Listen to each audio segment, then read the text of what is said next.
Numerous people from all over the world have become fans of Formula One during the past several years, but many of them are entirely unaware of how damaging to the environment the sport actually is.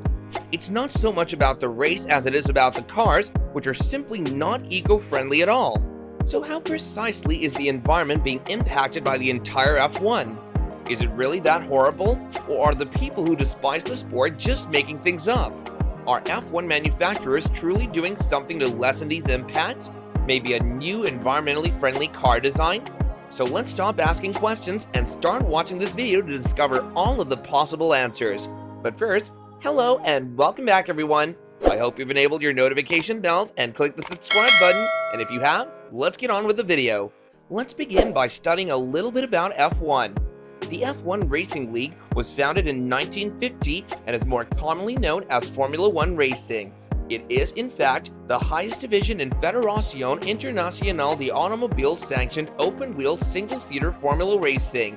In F1, races take place on closed-circuit tracks known as Grand Prix rather than a circular track like a NASCAR.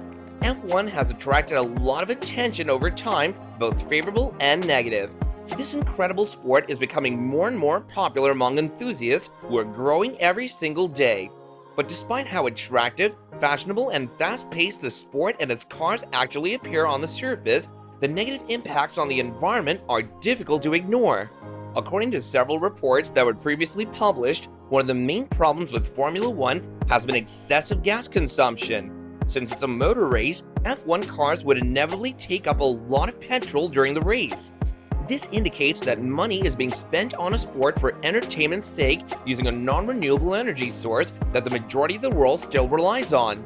F1 cars can consume up to 110 kilograms of fuel in a single race, and considering that it's only about one car and not the several other ones that are racing at a time, this is rather terrible.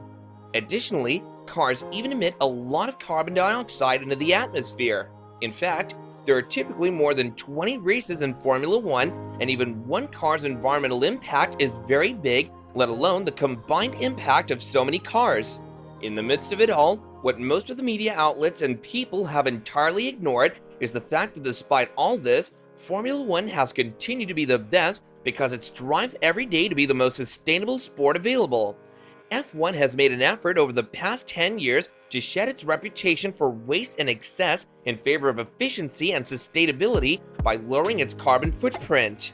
One of F1 Racing's objectives for a sustainable future is to organize sustainable events by 2025 and have a net zero carbon impact by 2030, which itself is so amazing. Even according to the team principal of one of the F1 teams, Formula One has a long history of fostering technological advancement with far-reaching effects beyond the creation of quick racing vehicles.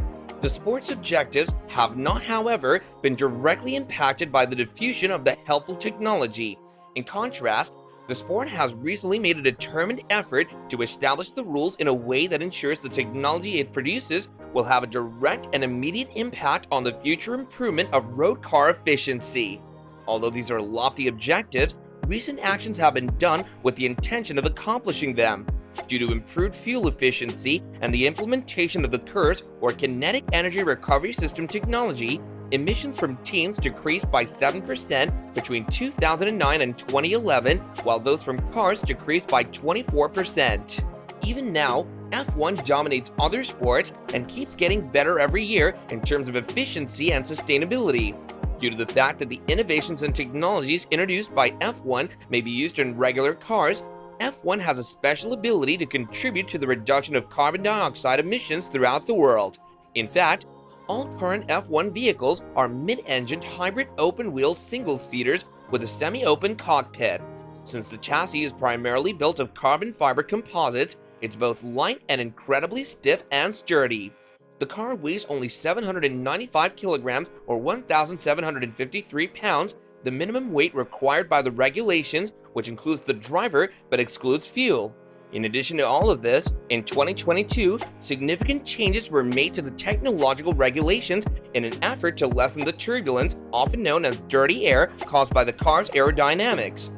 This entails redesigning the front and rear wings, adding larger wheels with a larger tire profile, wheel covers, tiny winglets, outlawing barge boards and resuming the creation of ground effect downforce. These have been altered to encourage racing, resulting in reduced downforce loss as a car follows another, and also the adverse environmental impacts. Cars can now follow one another considerably more closely without having to widen the gap to compensate for the turbulent air.